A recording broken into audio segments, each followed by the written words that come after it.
Siamo con Salvatore Francello, uno dei protagonisti di questo gonone Supramonte. Salvatore, allora, come hai visto tu questa partita? È stata molto difficile anche per colpa dell'arbitro che non ci ha più aiutato.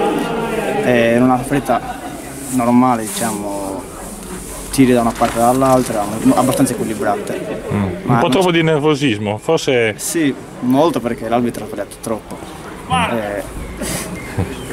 Come spiegaci questa cosa di spaccatutto? Cos'è? No, È una fama che ti porti da quando? No, è un soprannome di famiglia di babbo. E tu in campo cerchi di confermarlo? No, proprio non sono di quelli. Sei un giocatore che pensa più a giocare il pallone? Sì, non sono di quelli che fa falli proprio. E invece, se dovessi fare una critica alla squadra, che cosa avete sbagliato oggi?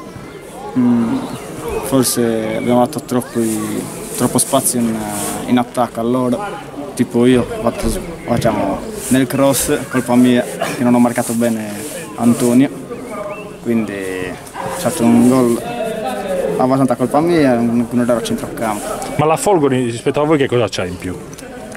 Secondo me c'è più gioco di squadra. Noi molte volte litighiamo per niente, però abbiamo un allenatore bravissimo, ci divertiamo, c'è un buon gruppo.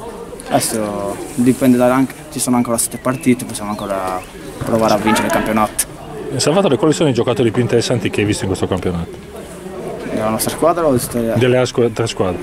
A me piace molto Bacchisio Pintus, il difensore della terza B. Poi anche in questa squadra ho visto Tuffo, un giocatore molto bravo. Poi abbiamo noi, Mauro Calvi, che ci fa la differenza, anche Giovanni Seggio. Benissimo Salvatore, ti ringraziamo, in bocca al lupo a te al gonone per questo finale di stagione. Grazie mille. Ciao. Ciao.